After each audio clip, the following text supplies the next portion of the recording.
What's up, crew? Welcome back to the podcast. This is episode 31. Thank you guys so much for tuning in. Thank you guys, the ones that have tuned in to our previous episode. Today we are continuing our series, our new series, which is Coffee is Better Together.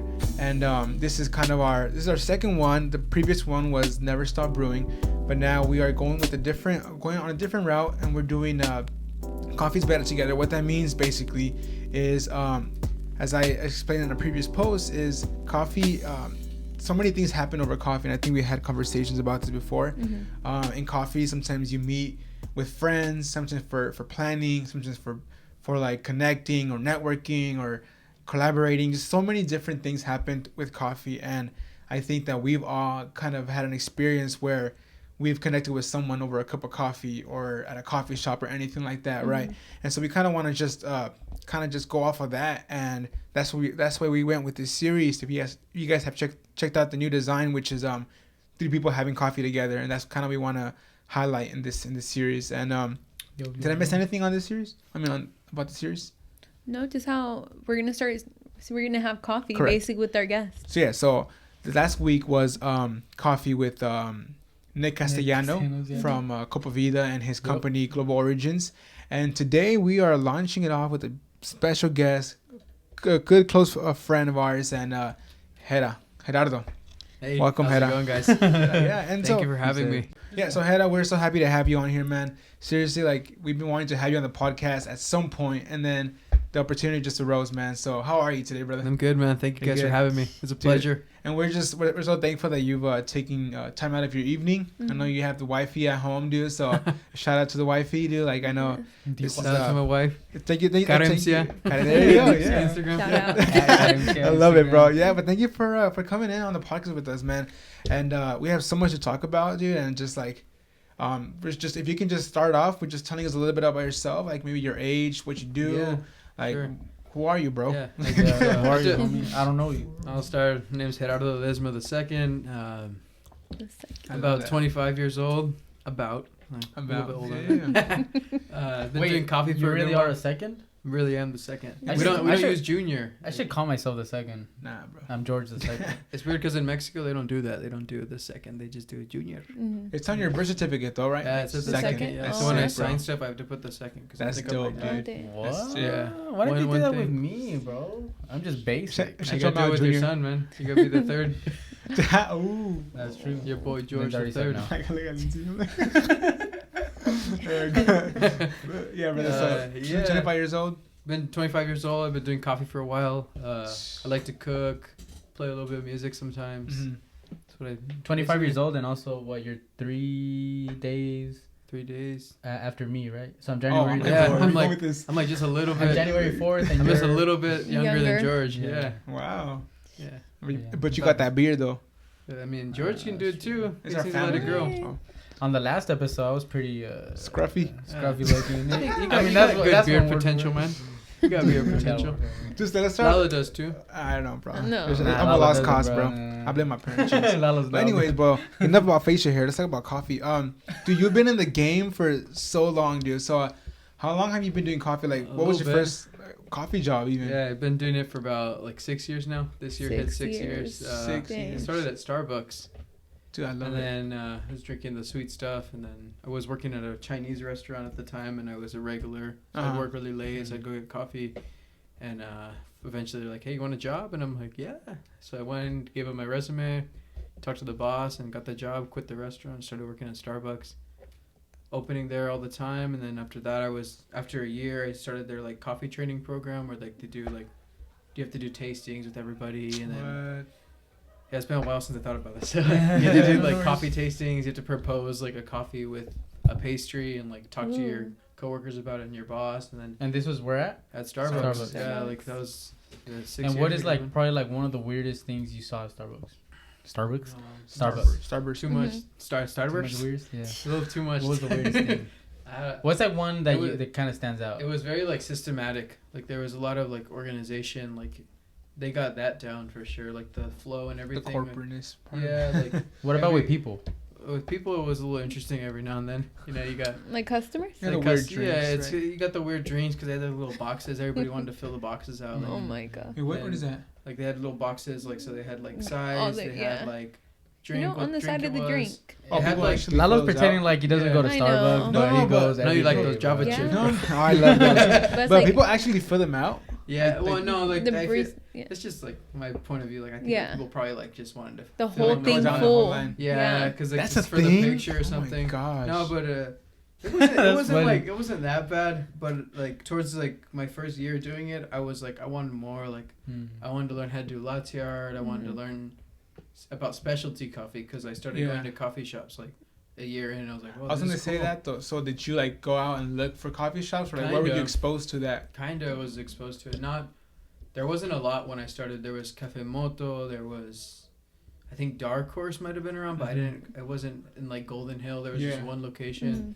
There was Wholesome. Wholesome was around there. Right. There was Westbean that was barely coming up, Wow. and that's where I ended up going after Westbean? Starbucks. Yeah, Westbean. And which area in Starbucks did you work in? Like not to get too detailed, but which? Where like Like I what worked in area? downtown, man. Right by Oh, Copa. downtown. Yeah, I worked in downtown like most of my life. Oh like, my god. all this my experience. That's crazy. Dealing with from when it was dealing with hard situations with specific people or all those things like it's I mean I can't knock down Starbucks too much, but like it really taught me like a lot of stuff. Yeah. Like in hindsight, you know, like looking back, wow, I learned a lot, like how to be quick, you know. So Especially Was it- customer service. yeah, with service, how to like just like deal with the worst situation and make it positive, and Yeah. translating that to specialty coffee, it was a breeze. Yeah. Now, was that your first job out of like high school? No, first job out of high school, I was working at a Del Taco. That's right. right. Yeah, I I told you I about was that. doing a graveyard shift. So I was Oh 18 my years old. God. I Dirty was dog. making tacos and burgers Yeah. and cleaning everything. Oh my god. Making like I think then it was $8 an hour. Right. Right. And then so I got time in a house. I was making $16 right at high school. Jeez. Not bad. Not bad. Dang. No education, Yeah. other education. So. That's something that I used to get mad about when I used to work nights, that we didn't get paid more. Oh, for reading graveyard. Doing graveyard. Yeah, it was. But oh well. Hey, you know how they say like I always hear a lot of coffee people. I think I even heard like the guy from Tired Eyes. I think he said at one point. I don't know. Maybe it wasn't him. I'm just putting. Actually, I did at a podcast. He was saying about like he'd rather hire like a Starbucks employee. Oh yeah. Would you maybe do the same? Like, do you see it that way? Like, I'd rather hire a Starbucks employee over a coffee guy, geek guy that's been in the coffee Not- world Why are forever. you pointing at me, bro? Not necessarily, you know, like I would I like when someone has like no experience. So Okay. they can learn from zero.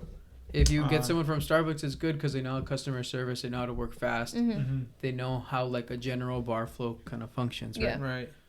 And he's not the only one that said that. I've talked to other people in the past, like one of the guys I talked to from Copa Vida told Yeah. me the same thing. Like sure it's they'd common. feel more comfortable hiring someone from Starbucks than another shop because a lot of specialty coffee people, they learn coffee a certain way, and another shop comes in and they want to teach them another way, but the barista might be like, hey, like Opposed to I it. think this way is better or this and that. Mm. So I think if you get someone with no experience, you can show them your way, Mm-hmm. and you can also explain to them why other people do another way. I see. So you're teaching them two ways, you know, like when I've worked with a lot of good baristas in the past and I've learned from them, and then what I've learned from them I taught to other people, and I told them, hey, this is what someone else I know does. Maybe it'll work for you. It doesn't I work for see. me, but it might work for you. Yeah. Whether Gotcha. it's the way you like That's good. you position yourself when you tamp espresso or Small little things. small little Small things, the things. way you hold the milk pitcher, little things like that. Yeah. The way you hold the kettle, Mm-hmm. all those things. It makes a little difference. And you worked, and you worked at a lot of coffee shops. I worked at a lot of shops. A Yeah. good amount of coffee Good shops. amount of sorry. shops. Yeah. Yeah. And what would you say is like one thing that's kind of like been like maybe throughout all these jobs, like what's one thing that maybe you say that it's like important for us to, for like baristas to know, like what's one tip you could even just throw out there? Just have fun, enjoy it, and Right. don't let anybody like get upset, like make you upset. Like Right. if you have a customer that's giving you a rough, like a hard Mhm. time. I've worked with so many people that told me like, oh man, like I can't do it with this person. Like they're just being really mean. I would tell them, look, how long do you deal with them? True. And they would tell me about like maybe like I don't know 5 minutes. I'm like, no, Right. how much time do you exactly spend with them? Mm-hmm. 2 minutes. All right, for those 2 minutes, try to make that person have the best like time they've had at this shop, Correct. this experience. Because we're not just selling them a cup of coffee that tastes good. We're trying to sell them an Mhm. experience. An experience more than Yeah. anything. So I Yeah. think Right. the most like important thing that stood out to me was like how you make an experience for somebody that makes them like specialty coffee, because it's very like it's still hard to sell it to people sometimes. Like now it's a lot bigger, so it's selling itself. Imagine back then. Oh but my gosh. when I was working at Westby when it first started, it was hard. Like people weren't used to having like a smaller size coffee, or why are they paying more when Starbucks sells it for $1 less? Right. Like things like that. That's true. Especially with like syrups too. With like, the syrups, that's a hard thing too. You guys don't have caramel? Yeah, that's a tough one. That's one we man. all deal with. Right? Yeah, dude. The caramel macchiatos and all that stuff. Yeah, that's funny. Now, the reason why I asked if Starbucks was your first job is because I feel like a lot, growing up, I feel like your first job really impacts you in a way you like how you deal with people. Yeah. One of the first job that I had was at a towing company, and it was a lot of like really angry people at me all the time. And I think that really like gave me like thick skin to where like if somebody's fighting with me, like now I can like stand my ground. And I feel like I learned a lot of it there. And the reason I asked you what location you were at was because you get certain people with certain locations. And I can only imagine, especially back then, like I feel like even more like now there's more coffee shops, right? So there's less people going to the same exact Starbucks every time. So I can only imagine back then when you were working there, like how many people you were getting, and like that's why I asked you like what was the more like weirder thing that you you experience or like that it sticks out, because I feel like when you have that first job, and especially in a coffee shop where you're interacting with people and your job is literally to talk to people and to make them feel welcome and all these things, and sometimes they're not some people are just not the most welcoming or not the most open. They're very like standoffish, and like something the reason I brought it up is because something that I learned from you is how to like make people open up. And it's not like you're forcing them to talk to you, but you just like bring that out of them. And it's something, dude, it's crazy because like I was thinking like, dude, I wonder where you get that from. And I think part of it is like your personality 100%, but I think that first job at like working at Starbucks, at Taco, like you've been working in the coffee industry for so long.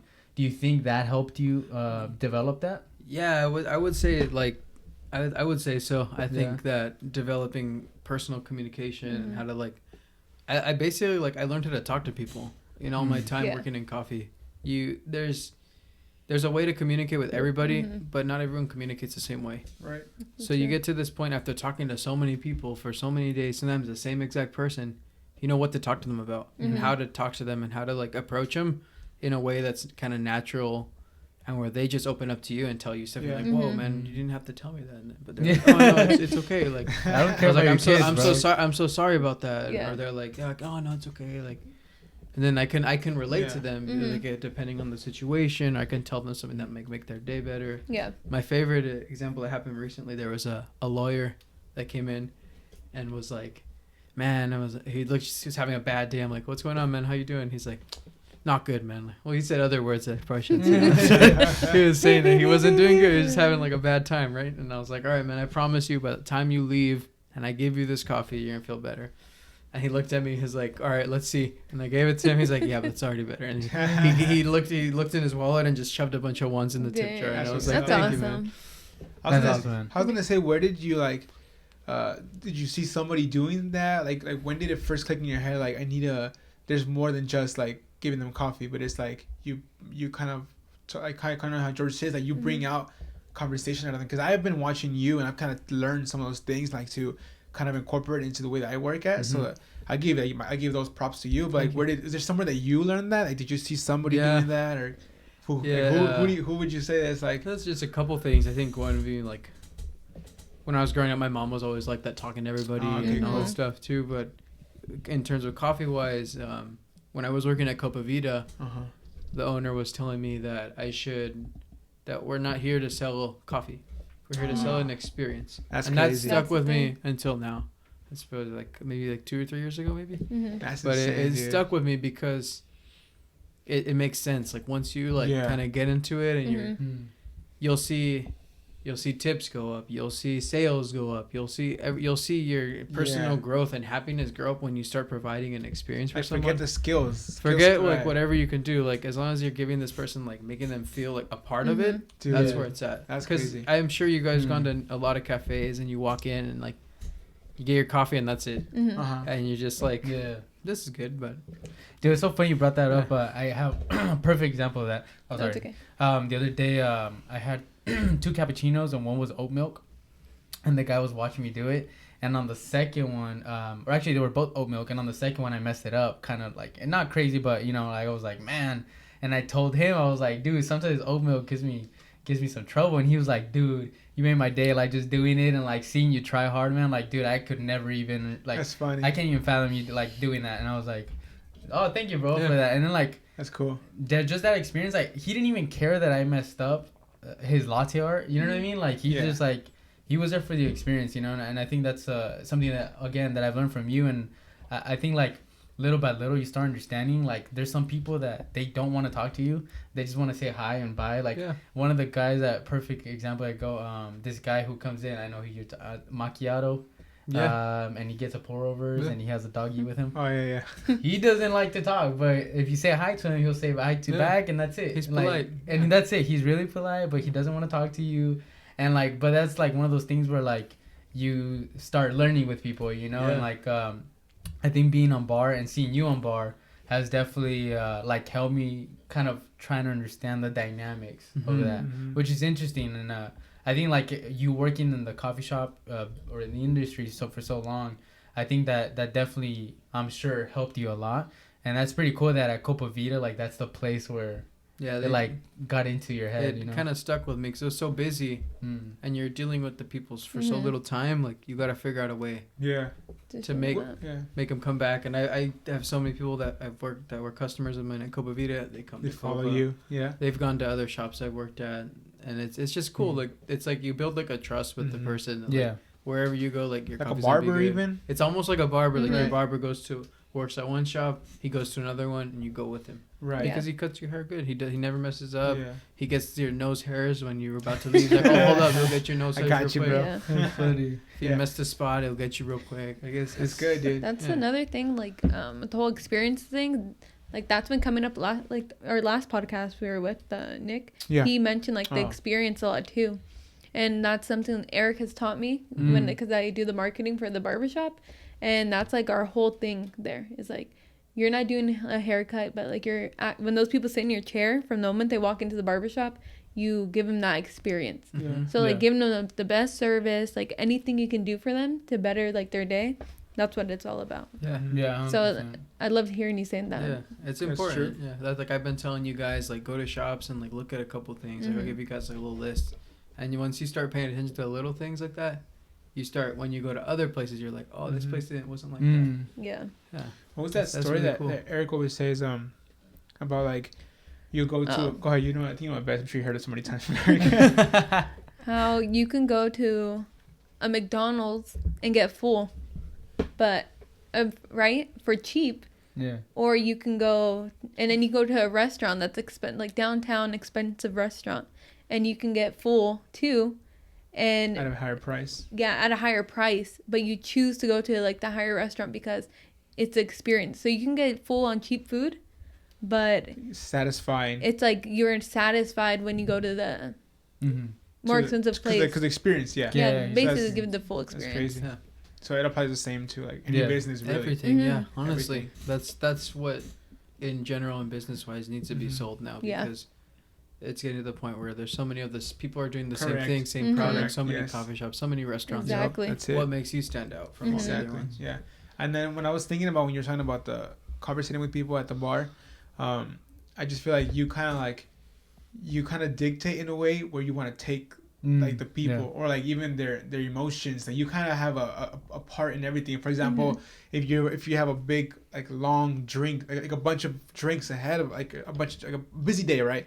And like freaking like let's say it's just a busy day, and there's just people just like all around the bar and just looking at you, getting impatient. But you just kind of like what's the word? Kind of just acknowledging them. Even that is like. they kind of like put their guard down now. Like, hey, are you waiting for the cappuccino? Yeah. Okay, it's coming up there, or whatever. Like, oh, okay, cool. Like he didn't forget about me. So I think that like conversating with them, communicating like with them, I think you kind of also just lighten the mood a little bit, the atmosphere. So I think you play a big role when you're a barista or wherever you're at. And if anyone is confused, I don't think he has mentioned that. Hera works with you guys. Oh, I'm sorry. You guys are co-workers. I do work at Kova. Yeah, you guys are all three of the co-workers. And that's why they know. That's what we're talking about. Yeah. That's exactly right. Working with each other. I have a bunch of questions for you, dude. But one of the ones that I wanted to ask you about. So you're working at Del Taco, right? Why did you go for Starbucks? Well, I mean, after Del Taco, I was bussing at a Chinese restaurant, like serving and stuff. I think you said it, bro. Yeah. And that I learned detail attention there, but that's another thing. It's like everywhere you work, you learn something. I learned something, new, and and take it the to reason the why next I moved somewhere else was something happened, or I wanted to learn more. But anyway, so I went from that to Starbucks because I just really was interested in how they did everything. Like it was interesting. Like, oh, these people are a barista. Like they're making coffee. Like, well, I want to learn how to do that. Yeah. And then through that, I learned that I actually really, really liked coffee because it was more than just a caramel macchiato. It was more than a Java chip frappuccino. It was like, you can actually have like a good cup of coffee. And that's kind of what stuck to me. Like, okay, well, what more can you do with this? Oh, I see. And that's where you explore. That's where I was like, wow, I can do so much more. I remember when I left Starbucks and I started at Westbean, I was making cold brew with like old beans at home. And I was doing I was just like throwing it in like a Bodum Chemex, like the grounds with water on top, and I was filtering it out with like a coffee filter and a strainer. Yeah. And I was making cold brew like that, like for 32 hours, 48 hours, like just trying stuff. I mean, my friends would be in my kitchen, like tasting it. Bro, that's crazy, dude. It's crazy. Hey, honestly, it's hard to interrupt, but like, you're good. Like, there's this pattern of people that are passionate that when they're in the beginning stages, they're just so hungry to take on whatever they want to do that they'll start off by doing cold brew on the camera just because you're so hungry to learn and you don't have the resources, let's say, to buy a whatever a toddy whatever but you just like, you know what, like I'm not gonna let that hold me back. I'm gonna just do it with what I can. And that reminded me of like, you know how you're saying about the scale. Have you had a little cheap Walmart scale? Like that's how you start. The same thing, man. I remember I was getting into coffee and I was putting in my freaking resume at every single coffee shop, Starbucks, like a bunch of sweet drink shops. Like I just was so hungry. I was like, anybody give me a chance, right? So I just kind of reminded me like there's this pattern of people that are like so passionate about their craft that they don't let resources hold them back. So that's cool. Man. And the reason why I wanted to ask you like why Starbucks, and then from there obviously you went to more and more specialty coffee shops, is because something again that I see from you is that you love coffee. Like you love coffee. And one of the other things that you touched a little bit on, but I wanted to ask you a little bit more about, is you cooking food. And that you love food. I love food too.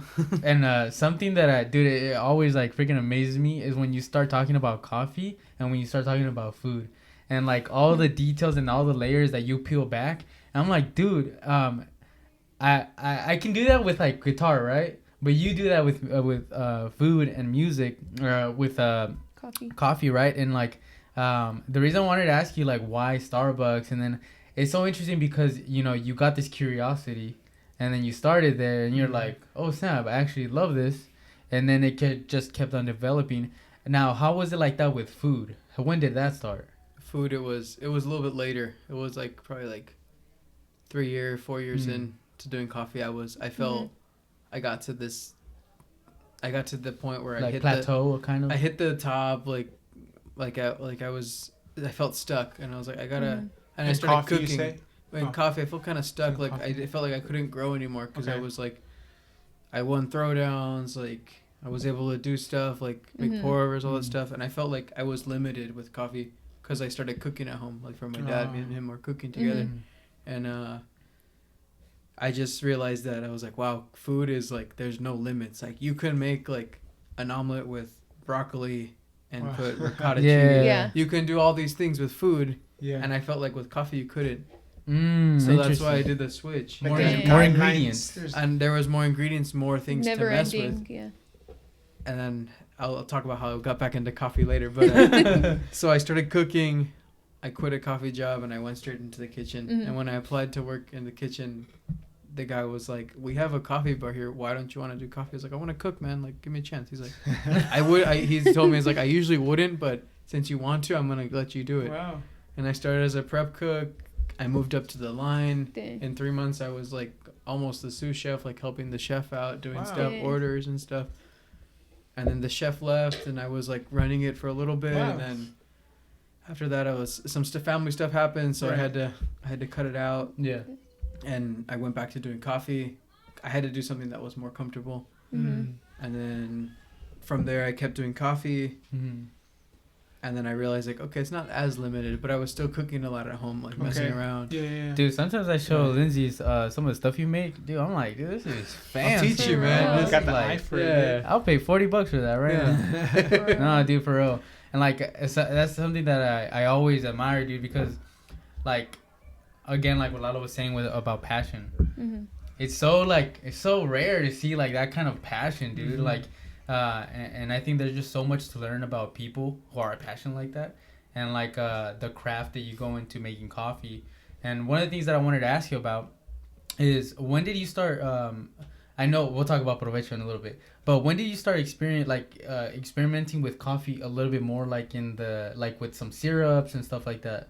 When I was at Westbean. When you're at Westbean. When I was in like my last year working with Westbean, I made them a syrup. They still use it. Dang. Yeah, shout out to Westbean. Those guys are cool. They never did me wrong. Shout out Westbean. No, but they what's it called?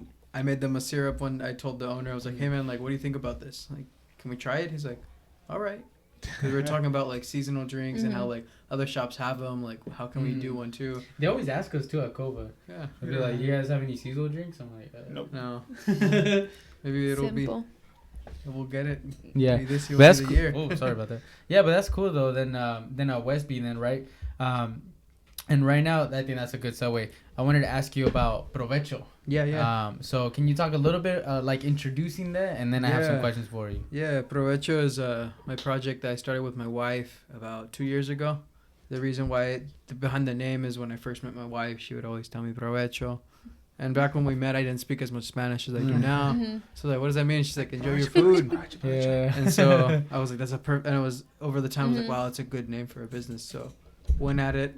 And so yeah, it's a coffee and food company. So we've done private dinners in the past.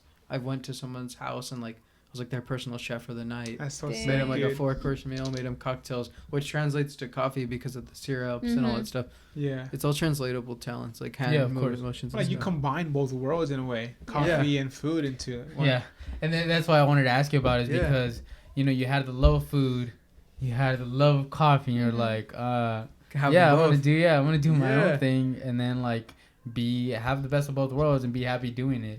And what was probably like one of the more bigger challenges you had to overcome starting doing that? A lot of organizational skills, a lot of like learning how to operate a business properly, like a pop-up business, because we're not like a standalone shop yet. It's different rules. Excuse me. So it was a lot harder, like the kinks of how to the flow of like if a customer wants a pour over and then I gotta make them like a cold brew horchata, and then it was just trying to figure out like the kinks and all those things, like making things going. And it took me 2 years to now, like I'm barely figuring that out. Spreadsheets, all the stuff I need to do, number stuff, all that. But it took time. Like it wasn't easy, but for me it kind of like felt easy because I really wanted it and I loved it. And like, I mean, I don't know if this will be another question, but the reason why I wanted to do Provecho as like a coffee and food company, I have a lot of coffee experience. I have some food experience.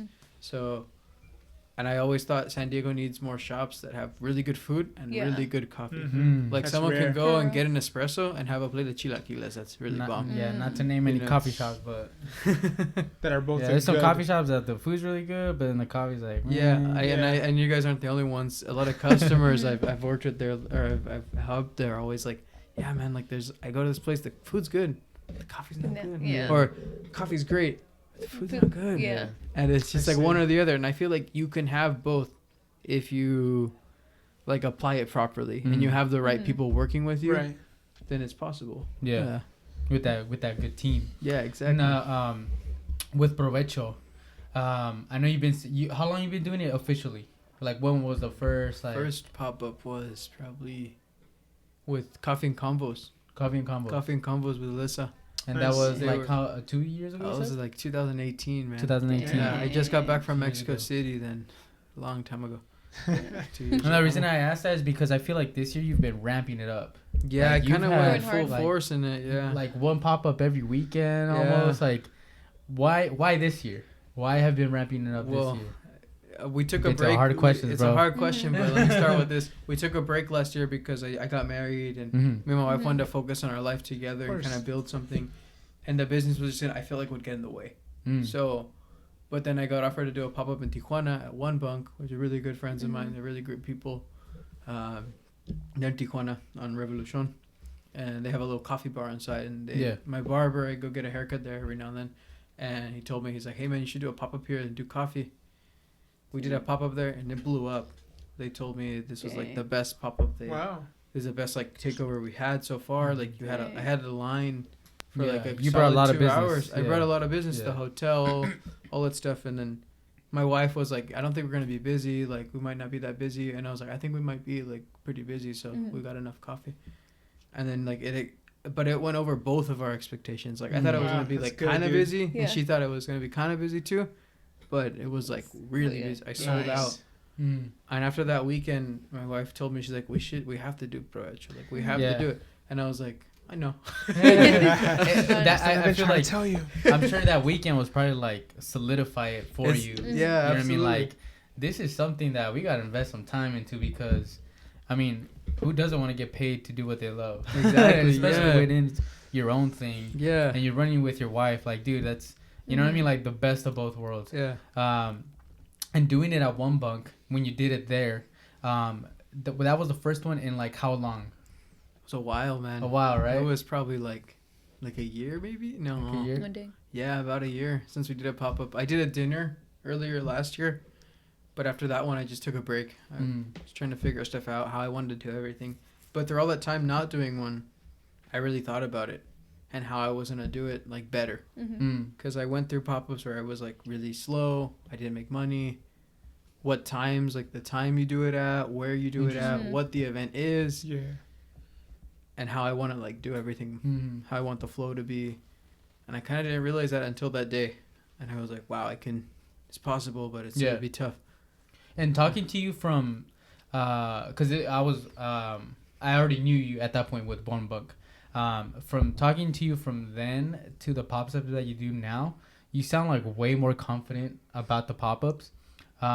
Which one was probably like the biggest lesson that you learned from doing that One Bunk pop-up? Like a year after the last one you had ever done? Oof, that's a tough one too, man. I'm reading the hard questions, bro. Yeah, that was good. I like it. And the reason I ask you is because one of the big things that we talk about on this podcast that we love talking about and is like doing your own thing. And like, you know, man, there's a lot of obstacles when it comes to doing your own thing. Like this setup that we have here, it's a lot of error and like trial and error, and just like, you know, next week you got to fix this with the microphone stuff. And when you don't do it for a while and then you try to come back to it, like it's really hard. Yeah. So yeah, what would probably be like one of the hardest lessons or like the biggest lessons that you learned after that One Bunk one? Well, it was probably like seeing if I could do all the recipes still. If I remembered how to make them, because I never wrote them down. Oh my Dude, that's a true chef right there, bro. That's a true. But and I also took a break from coffee too. I was cooking for like probably 6 months and no coffee, just cooking. And so going back to coffee and then doing my pop-ups again, it really helped like as a refresher. Thinking about what ratio I want to use for my pour overs, what's my ratio for cold brew, making my syrups, how much syrup should I make. So one of the biggest ones was like learning how much to make and how much not to make. Because at the ones I was doing a year ago, I was wasting a lot. I was throwing away like 2 gallons or 3 gallons of cold brew. Nobody really wanted. I was like, "You want cold brew?" Like, no, I'm okay. So, all right, so it was a different world back then. And then I also learned how to make it more sellable, make it more marketable. Things that nobody can teach you, man. Things that nobody can teach you, but experience. Yeah, exactly. Back, I mean, somebody could try to teach you, but experience is the best. Even school, I don't think would probably teach you what you go through opening a small business. Dude, man, losing money is how valuable is that lesson to lose money like on things that you like, you know, it's trial and error again. Like I asked you on the last pop-up, I haven't been able to make the two ones, the first before you did the last one. Yeah. But the last one that I went to, I asked you, why did you remove one of the drinks that you had on there? Yeah. And I don't know if you remember, but you told me it just didn't sell enough. Right? Yeah. And I can only imagine like going that night after and be like, damn it, dude, this stupid, like this drink like didn't make it, or like why didn't it make it? Yeah. How can we make it better? Yeah. Should I take it off the list? Those are all things that you have to. And the reason I wanted to ask you that is because now moving forward for Provecho, what do you think your future is looking like, and where do you want it to go? So where I wanted to go is hopefully have a pop like my own store and do pop-up still, and then implement a food program slowly and do pop-ups with like tortas de chilaquiles, or do like a breakfast dinner pop-up, pop up in front of like a spot and just serve breakfast and like 10 at night, like something crazy. And but see that, and then also like to kind of answer your question about how like losing items like on a menu, like taking them off or putting them back, it's also like a marketing thing too. Like say I had the orange dream one weekend, and I do another pop-up the next week, and like, hey, you didn't have it, why do you have this one instead? Oh, we'll have it next weekend, and I have it next week. They come back. I'm kind of like building a craving. Like I want to build like a cult following. Like people crave the horchata cold brew so much that like, what's up? Where is it at? Kind of like what Starbucks does too with their holiday drinks. Exactly. And everyone waits until the like the pumpkin spice latte. They can't wait to post about it. Pumpkin spice latte. Yeah, no, it's it's genius, yeah. It was crazy. That's true. It's and what the cool thing is with the pop-ups, you can do that like 10 times because you're not there all the time. Yeah. You're there every now and then, so you can surprise. Be like, hey, I got this today. What? All right, let me get it. You better get out of your way to get there. Interesting. Did you ever? Oh, sorry. Did you always know, or like, did you ever think you would run your own thing?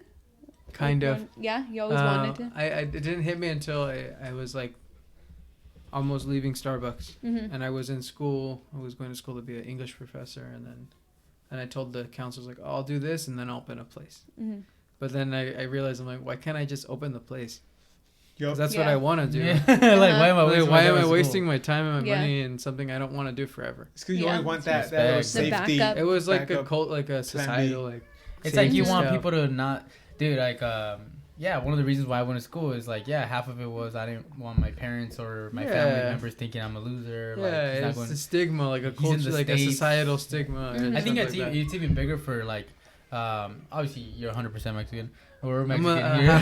Mexican. Hey. Wow. Dude, the beard. Look at the beard, bro. No, I'm just kidding. No, but the reason I bring it up is because obviously like being in the States and like having family members in Mexico and all that stuff, like you're like expected to go to school, and like if you don't, it's like, what are you doing? You know what I mean? So coming out of Starbucks, when you did make that decision, you're like, okay, I'm gonna leave school because you wanted to start this. What was probably like the biggest obstacle going from there to where you are now, or to that first pop-up? Oh, leaving school, it was hard because I always felt like I had to finish. Like something in my head was like, I gotta do it. And then that's when I started cooking, and I dropped out of school so I can go cook. Yeah. So from that to the pop-up to doing pop-ups, it kind of like led me the way. Like I was slowly trying to figure out the way to get there.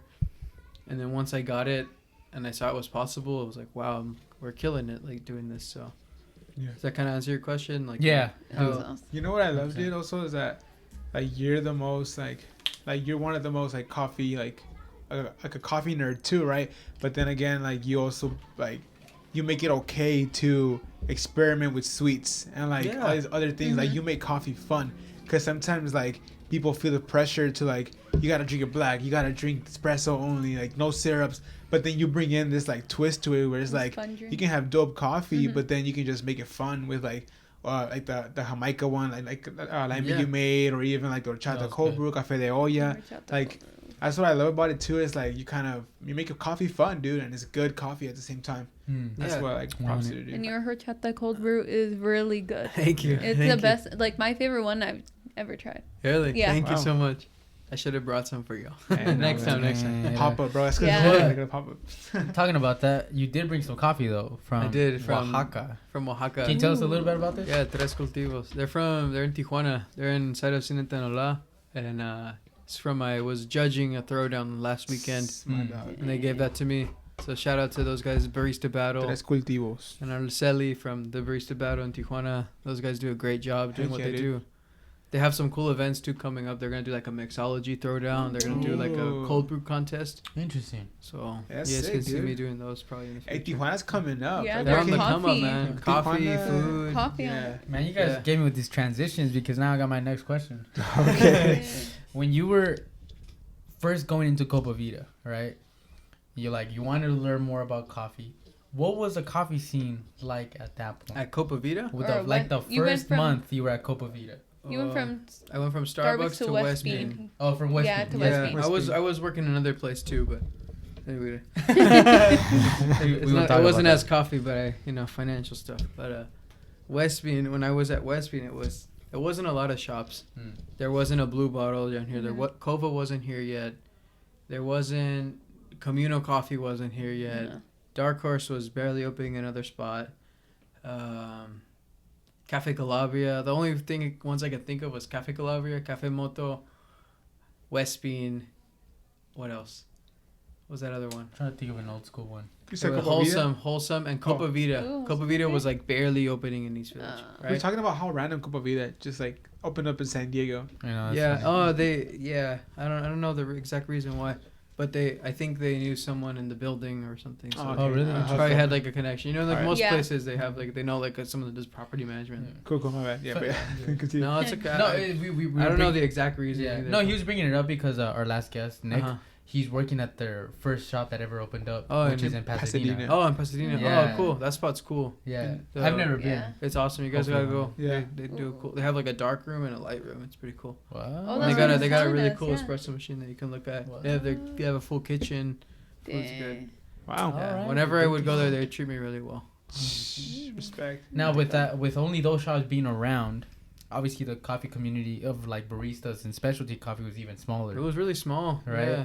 Was there any events at that point? Advantage or what? No, events. Events. They did. Yeah, they had throwdowns, but it was very small. I think Coffee and Tea Collectors was around too then. And I remember the first throwdown I went to was at a place called Halcyon. The place closed down. It was Oh my god. It was Oh, right there. what? It was right there on I think Island Street Okay. and 13th, next to In downtown, where right? Courtyard is. Okay. Where Courtyard is in downtown, it's like a block over, Mm. and it was there.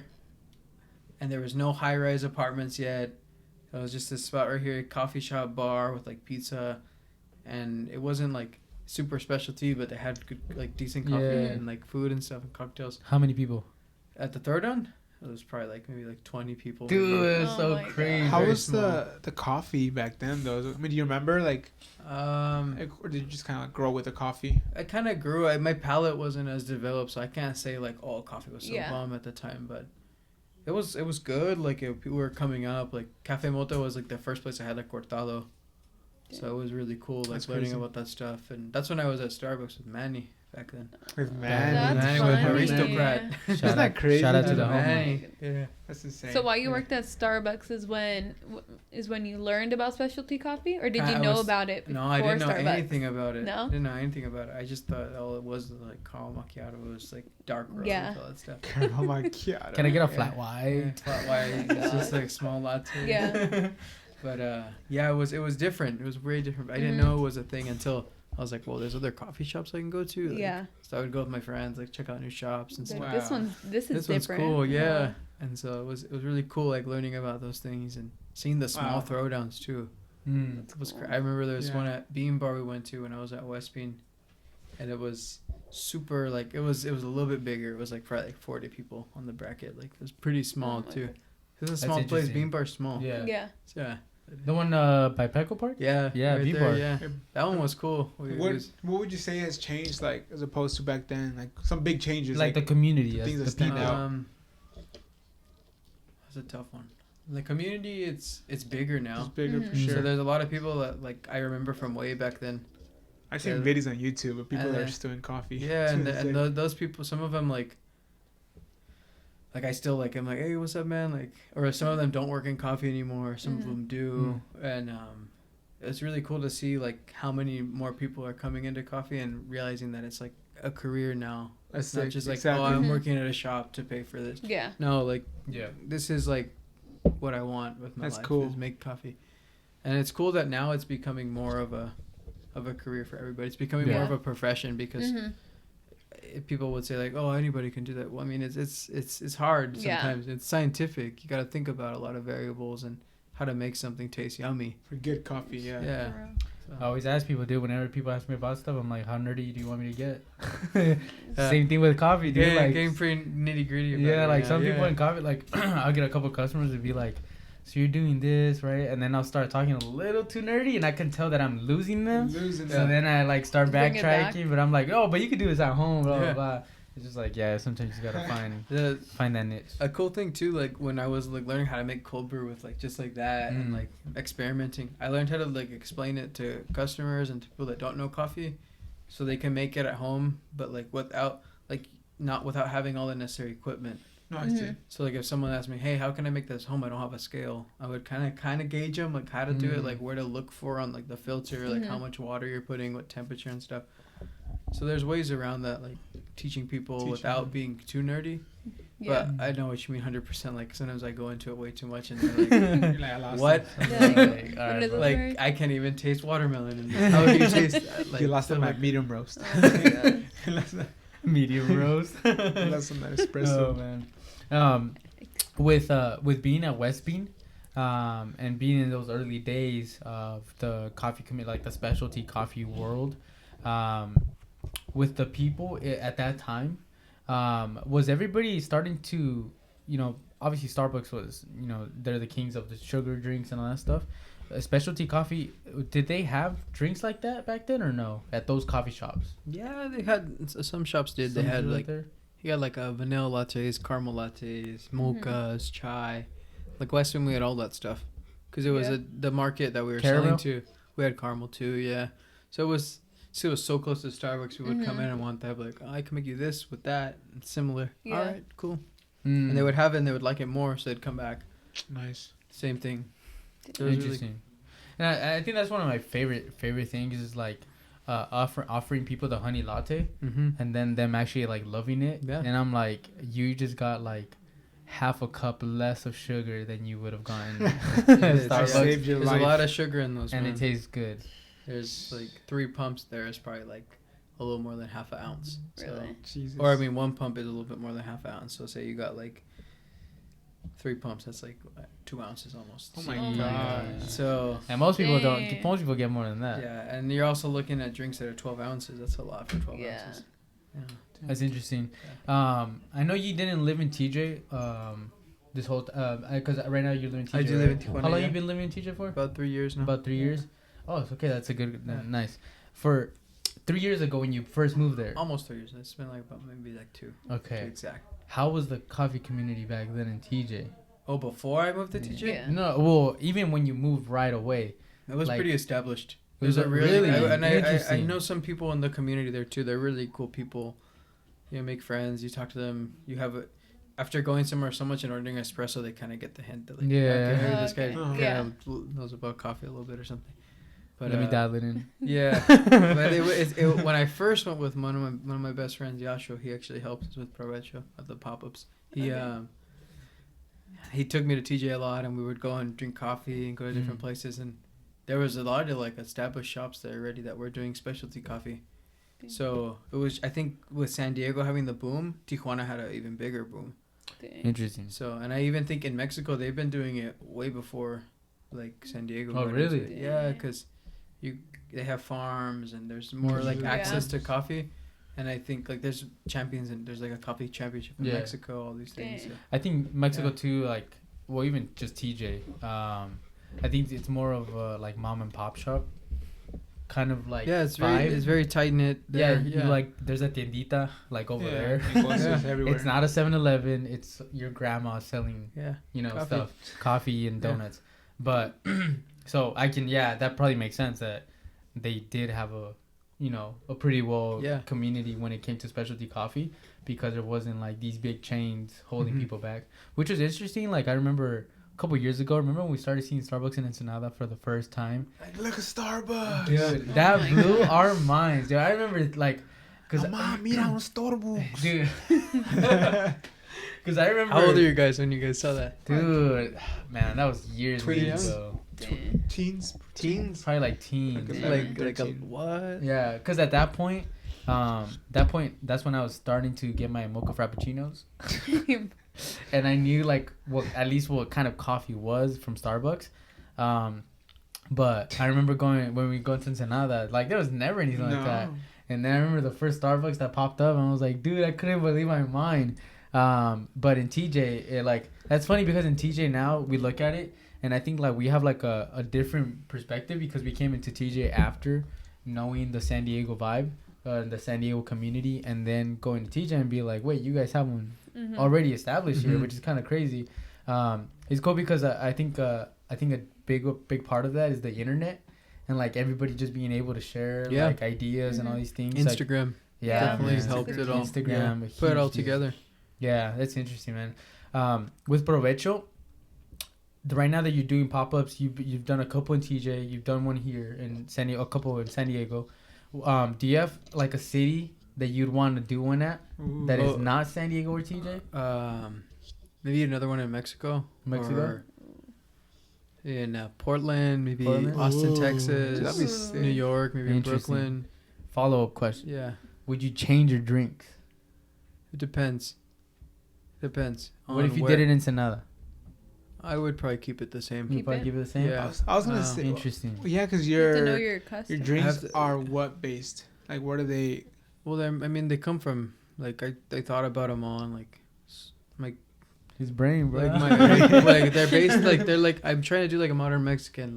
Like, I was going to say, I'm trying to Mexican style to it. sell someone Jamaica that's not like your average taco shop Jamaica, like, putting candied Jamaica on top of it and making it with limeade, which is, instead of lemonade, using like a bunch of limes. That was really good. That was my favorite. And my horchata that I came up with over a long time, it's been improving. Like the one I have now is probably the one that's gonna be used in the future too. Yeah. You should trademark it right now, bro. It's in his brain, bro. It's all in my brain, bro. It's all in my notes. Patent pending. Do you plan on like continuing that fort style, like continuing drinks? I absolutely do. I actually really want to do even more experimentation. Like I basically want to bridge the gap between the kitchen and the coffee shop, and also like bridge the gap between like Mexican American. Yeah. And like make it like more than just Chicano, more than just Mexican, more than just American, to be a little bit more than that. That's something that I do notice from the dishes that you make, like especially the ones I've seen on Instagram. Like it's very easy to do the we were saying, right, like the Chicano thing, but you give it like a well crafted spin to it, especially with the drinks too. Yeah, it's true. It's like very well, like they look presentation even. Yeah, like if you were to tell me like that's a $20 drink, like I would believe it. Like, oh yeah, that's $20. Like especially the food, and I think that's such a cool space that you'll be in, because I think right now it's kind of like, I don't want to say it's a cheap thing, it's more of like a novelty item, right? Oh, it's Chicano style food, or it's Chicano style this. But to make it like how you want to make it, I think it's going to be such a great space for you to get into, which is I'm super excited for, because I've seen the food that you make and it looks freaking delicious, and I really want to try it. Hopefully I can cook for you guys one day. Yeah. Hey, what do we should do a little after you do your wedding? We'll do a dinner at Lalo's house. There you go. Ooh, okay. Live dinner. Live. Lalo can cook you his famous GoPro. omelet. Tape it to me. You see the pans moving. Your head. He's gonna put a GoPro in his head. You gotta do an omelet, bro. You can do that. That's like Lalo's go-to now. Yeah, teach you. I'm gonna get you the best pan, bro. The best pan. It's all in the pan. I was gonna say this, Go ahead. Oh no, it's so What funny. were you gonna say? It's because I was gonna make. I made an omelet, and then I was like thinking, and while I was making it, I know I chose the wrong pan, and I heard you say that because when we went to Kova, you told all, oh, it's all in the pan. It's all in the It's all in the pan. Yeah. And I was like, oh, I messed up here. So it yeah, that gets stuck in my head. Yeah. Yeah. I was gonna say that the whole like, kind of going back to the experience is like, yeah, here's like horchata limeade, but then like that horchata Latte. limeade. Or cold brew. No, Jamaica limeade, whatever, Okay. right? But like the way that you craft it and the way that it's presented is an experience, I think. And then even just like, I even love the whole husband and wife thing, bro. I honestly, I love that it's like a 100%. partner thing, because like she's also like very crafty because she's an interior design. Yeah. So Yeah, she has like marketing. she has a visual for like the look, like Yeah. the way your menu is like all those like all those little details. That was We all can- her. Awesome. And I'm telling you, like that's why I love it. It's like Thank you. It was Yeah, great. we're a Man. good Props team. to both of you. That's it. One thing I wanted to mention, she actually told me recently, we were sitting down the other night,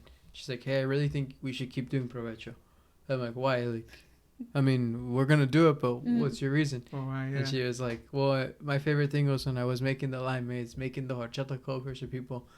My favorite thing was that people tried it, and you made that, and you came up with this. I don't know how you came up with this, and someone like looks at me after drinking it, and they're like nodding their face, they're smiling, they're saying like they're doing the oh my god, like Yeah. lip singing, oh my god, yeah. Even when they see it, like I remember when we saw the Jamaica limeade. Oh, we were yeah. like, oh, like how just how pretty, Presentable, like yeah. the presentation. I think that comes from like me cooking in the kitchen, because if my Yeah. egg was already running, like my sunny egg was running, the chef would tell me make another one. Damn. Dude. So it was probably like the discipline, like I had to make a burger with an egg on it, and my egg kept breaking. I had to keep making another one Jesus. until I got the egg right. It doesn't matter how long it takes. That's what the customer wanted.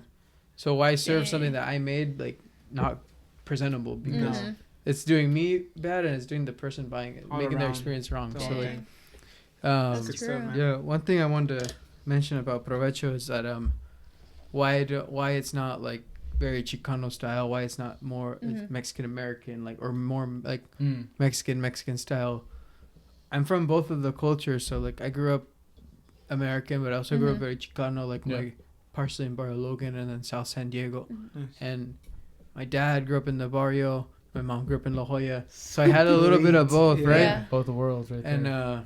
And that's who I am as a person too. Like I got the best of I both, love that, and dude. I really like the Chicano style. I really like the American food. And my wife was telling me, she's like, if you want, I know you really like the Chicano style, and I know you want that to be part of the branding, but that's not who you are. Exactly. That's good, dude. You're That's a mix crazy. of both, and that's why Yeah. Provecho is the way it is, because Stay true to yourself. we're trying to sell something different where we can have, it's not just for Chicanos, it's for Yeah. everybody. Yeah. It's not just for Mexicans, it's also for Americans, it's for Germans, it's for all kinds. Venezuelans, for Yeah. people from Argentina, like everybody. So to make it marketable to everybody, so it's not just limited. So we That's have good. somebody from Carlsbad coming down to National City to try our stuff. Yeah. Like that's That's what what's like up, we dude. want. Like we want it to be inclusive Inclusive. and not let anybody out. We want it to be like a whole experience for everybody. Yeah. I That's love that, awesome. dude. Because Yeah. sometimes you see that happen where it's like, and it goes both ways, right? Like if I go to somewhere in La Jolla or wherever, I mean, I'm trying to be transparent. Like sometimes you won't feel welcome, Yeah, because that's the true. way that it's set up or the way that the atmosphere, The way it feels. looks, Yeah. the way Yeah. you're dressed, even could make a difference. And then even vice versa to someone that might go to a To the Kind of barrio. hard. to the Yeah. barrio or like in the hood, it's like they don't even though it's amazing food, but the person that is from a different place, like, is not Yeah. gonna feel welcome or even like a little Yeah. intimidated. Yeah. But I love that you kind of like leave it welcoming. For It's everybody. important, and that's the thing. That's the way you design it, the way you market it. It all plays a key factor in how you go about that. That's good, dude. That's So it's really Yeah. crazy, like how Fire, that man. works. But it's all like subconscious level stuff. Yeah. Like, you don't Subconscious think level. about it. You don't think about it until after. You're like, oh, yeah. this person looked at me weird when I ordered this without saying it with an accent or stuff like that. Like Cortado. yeah, or like Cortado. stuff like that. Like Yeah. or Yeah. Or chata. I felt uncomfortable when I couldn't say something or stuff like that. Interesting. Yeah. Subconscious. I like that. To Yeah. talk to Hera's presentation, for those of you guys who don't know, we serve food that's been like in a package at Kova, and I cut the burritos in half because of Hera, right? But when I serve them, dude, it looks like George served them. But when Hera serves them, dude, I'm like, dude, this is $20 right here. He does like the Like little... Dude. Like the presentation that Hera does for a burrito, for a sausage for breakfast burrito. It's like, sometimes, dude, I'll see him like, dude, why don't I do that? Like, come on, like, but it makes you step it up, and that just speaks to like the craft inside, like the passion that you have for it inside of you. That even this burrito that somebody bought and is gonna just devour it in like 2 seconds, that you still take the time to make the presentation. Even if it's gonna fall over, I'm still gonna... Yeah, exactly. Yeah. Thank you. Yeah, it's a craft part of it in him. Like, it doesn't matter if it's coffee or food. It just gets craft. Yeah, it's also like doing a good service for someone, like, because when I go somewhere, I don't expect it, but I hope that I get like a good experience, like the person doesn't do me dirty, or like my coffee's really yummy, or they don't break my yolk. They don't break my yolk. I don't care. Hey, I'll still eat it. No, but about what you were saying about the presentation stuff, I'm trying to remember what I lost my thought. Target. No, but Intermission. No, I was gonna say with the. It's funny that you brought up the like how when you were working in the kitchen and they would make it do it over. Yeah. Hera made me do so many lattes over because my milk wasn't right, but now that they're good is because you made me doing it on the Breville, man. You're doing it on the Breville, bro. You doing on the Breville. You're killing it, man. There's my little cortado right here.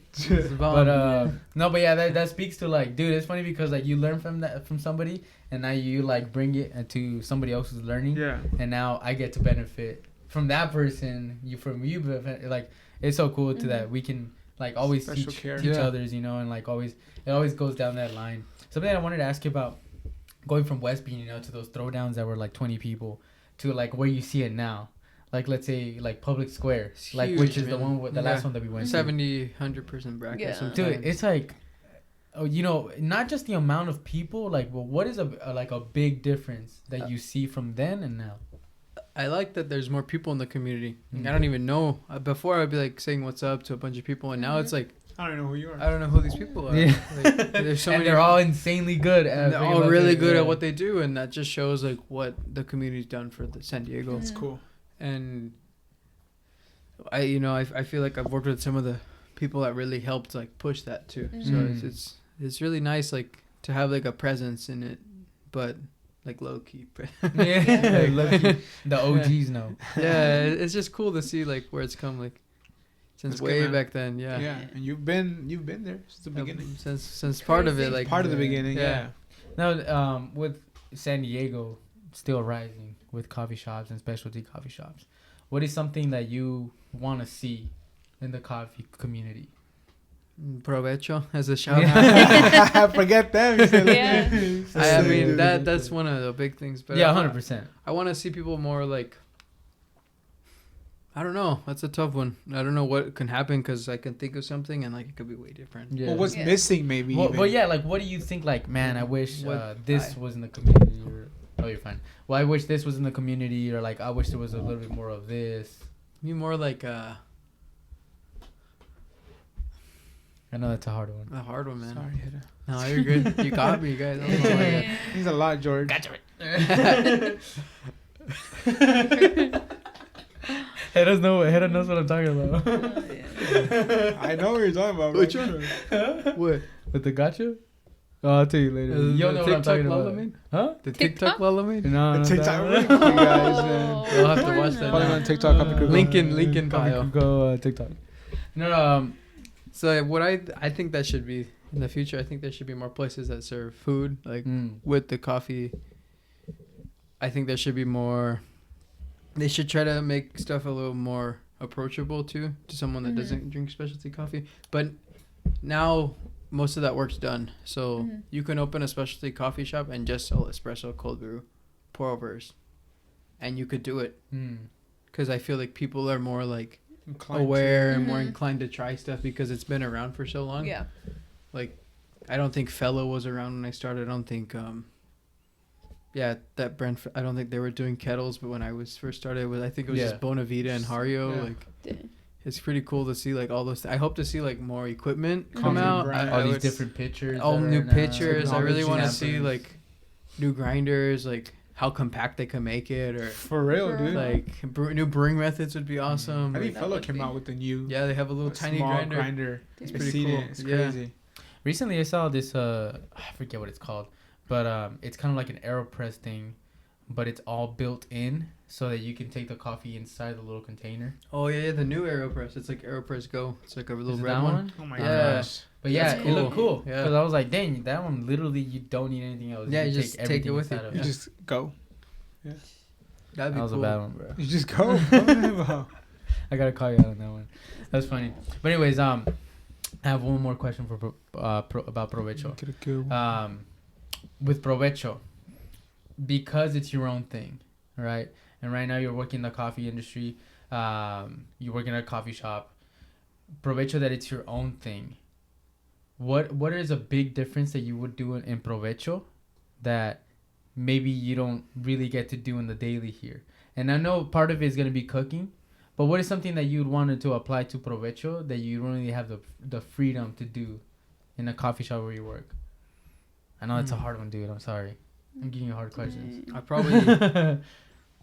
Not in a bad way, right? No, I'm just saying like... what I would add to it. Yeah, something that because when it's your own thing, right? Now you have the freedom to do I would probably do like drink specials. Drink specials? I would probably do like every season I would come up with something really crazy. Very like Mexican inspired. Especially because you're creative. Like that's... Yeah. I would use like membrillo, make a membrillo syrup, like a membrillo concentrate, or use cajeta and use cajeta for my caramel. Like sea salted cajeta. Like goat caramel instead of regular caramel, or find a way to make like my horchata vegan stuff, like little things like that. Like trying to make you kind of have to, bro, because I can't do daily.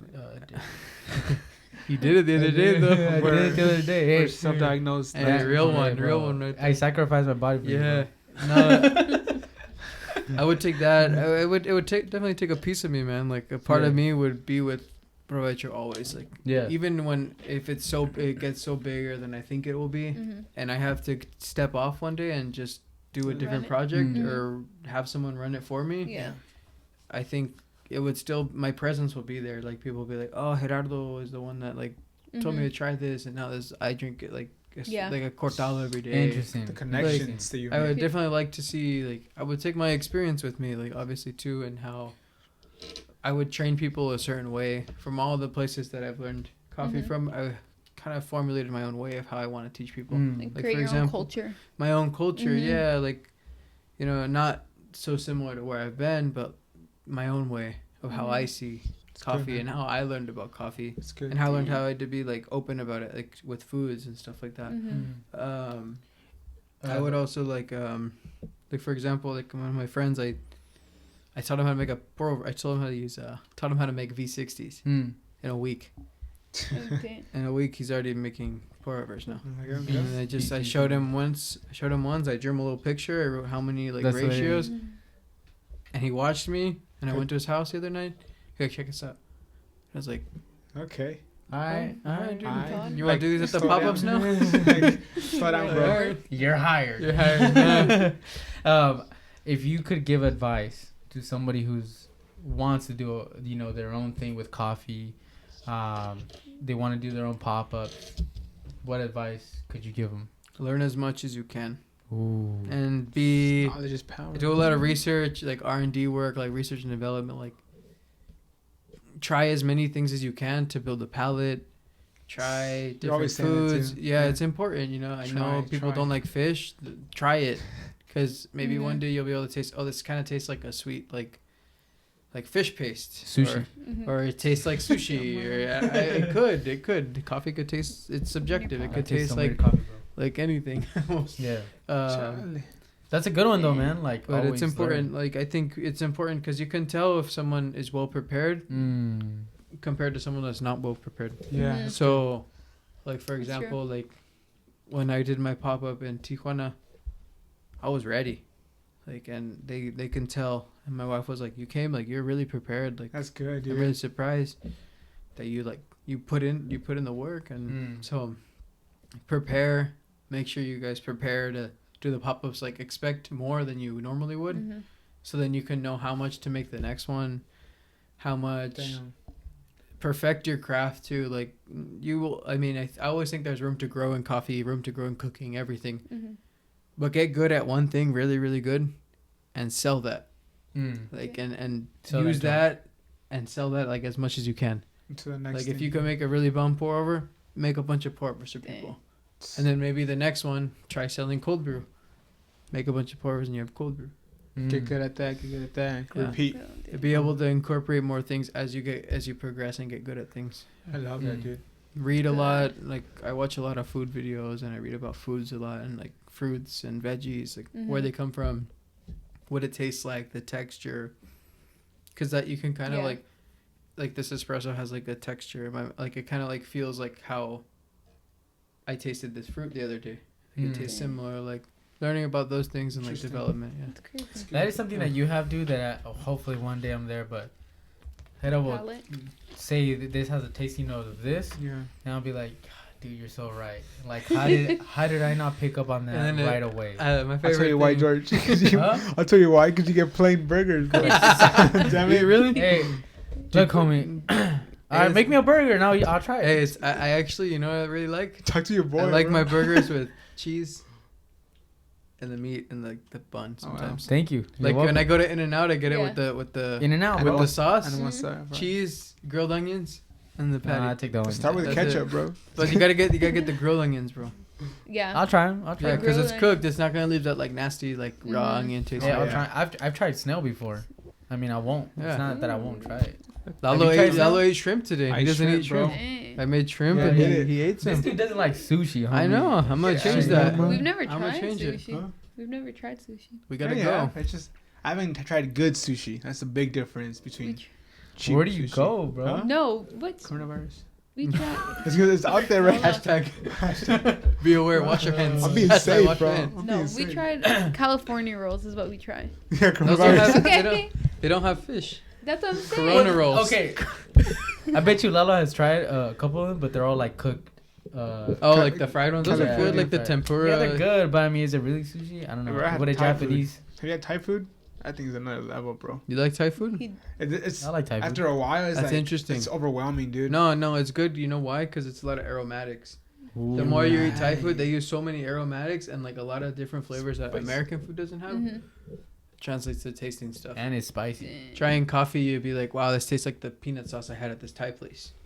Well, it changes everything. You're right, dude. Interesting. Like, for example, if I tell you I taste something, I like to do this with both of you guys because I like You to play like with help us, you huh? guys like think about flavors and stuff. Like, hey, Develop this the tastes food. like this. You're like, I don't really taste that. I'm like, okay, think Ah, about nice. this. And you're like, oh, okay. Yeah. That's my favorite thing when I can kind of like think of something and relate it to you guys. The craziest one that you've done to me that I've like been like, what the heck is when you said it tastes like bananas, and I was drinking, I was like, yo, like, and I couldn't shake that off my palate. I'm like, it tastes like bananas, bro. Like a certain part of the Like, banana. yeah, like you just like open my brain. Yeah. It's just So you opened my brain and played with it, bro. sometimes I don't even know if I'm like tasting things or like what if I'm like this isn't what it's supposed to taste like. And I'm just making like I'm just think, my brain's just like this tastes like this. Hey, I have seen customers Put though. the chili. No, I have seen customers where Hera would be like, "Hey, bro, I'm tasting this," and the customer would be like, Okay. They're like, okay. the customer's like, They're so confused. And they're trying so hard to like get on this level. It's like, I taste coffee. In a good way, in a I good just, way. you just tell them like chocolate nuts. And then they get it. Tastes like those are coffee. those are the easiest ones to pick up. Like, Yeah. Tastes like coffee. Yeah. I like letting them smell the coffee grounded. That's I always good. like- That's really good. Yeah. That's a good I thing So they to can do. like just because it's taste and smells Yeah. different, right? But yeah. Like Calenzo. Next time you get Thai food, man, go smell it. It's like You gotta get some sushi, bro. That's what you gotta do. Yeah. yeah. I know. By the way, we went to Lindsay went to Sushi Grill, Sushi Sushi and Grill. Grill Is it good? in Where was North that? Park. In North Good? Park, by next to Wholesome. Oh, I think I know where that is. Is it the one by the Target? Well, what are you laughing at? By the Target right there? Yeah, That's what's up. Yeah. You guys gotta go to Ricky Sushi, or the 30th. That's on 30th. that's the That's the spot. spot right there. Ricky Bro, Sushi. you've been to Domino. what is the expensive place in Old Town? Oh, Arnie. Harney's. Have you No. been there? No, I heard about it though. Is it good? It's bomb. You gotta go. That one's pretty good. Man, that's for that booty, bro. What about that taco? Um, Every time you talk to it, I get a bunch of questions in my head. But Tell me. But we're kind of reaching hour 15 here. Is there anything that you want to bring up or you want to talk about that we didn't get to? Share. That's thoughts. Thoughts. What do you want people to know about Provecho? Concerns. Do you guys have any questions? Like last question? I think I do a part 2 at some point, bro. I like what you guys asked me. You guys made me think about it. Some of them were coming up as we were going because you would say stuff and I'd be like, wait, I gotta ask him about this. Who are you? I have a question though. Go ahead. What was your favorite Starbucks drink when you worked at Starbucks? You can't ask that. I'm sorry to go back to Starbucks so many times, but I have to ask. Everyone's gonna hate me. We're trying to get sponsored by Dunkin' Donuts. Oh, really? Yeah. Dunkin' Donuts. So sponsor us. I'll sponsor you guys. Topo Chico. Sponsored by Provecho. Topo Chico. And Topo Chico. And Sure. Suavecito. Dude, if I get sponsored by Suavecito, that's it, man. We're set for life. Dude. I don't use Suavecito, sorry. I mean, I do. Oh, you don't use Suavecito? Moco de gorilla. He says elegant. Moco de gorilla. It's elegance. Oh, he says it's moco. Oh, the gorilla juice. I stopped using Moco because my hair started coming out. Alright. Favorite coffee from Starbucks, Adam? Favorite coffee from Starbucks. Why are you laughing, bro? Because I'm embarrassed. Hey, by the way, we talked about this at the coffee shop, but me and Hera both suffer from. We suffer from eczema. Eczema. So I'm glad that I have somebody to relate at the coffee shop. It's hard. Like one thing I want to mention about that is that I have this problem with my hands, and it hurts and it's painful to use my hands to work. But I love what I do so much that I just do it because. And my hand's burning like crazy, but gosh, I want to make this espresso taste bomb. I want to make this pour over. I want to make this latte for someone. Like, and like sometimes it's embarrassing because like my fingers will look all like crazy, but you know, but I'd rather have working that. hands. We're in the same boat. But you have tastier coffee though. Yeah, my hands look like got that espresso finger. Espresso finger, bro. Yeah, you know what I'm talking about. Yeah. But what's your favorite Starbucks? Favorite Starbucks. He's trying to avoid it. Yeah, he's trying to avoid it. Yeah, I'm trying to avoid. What are your guys' favorite Starbucks? Frappuccino. Wait, what kind? Cappuccino. Java chip? Yeah, grande.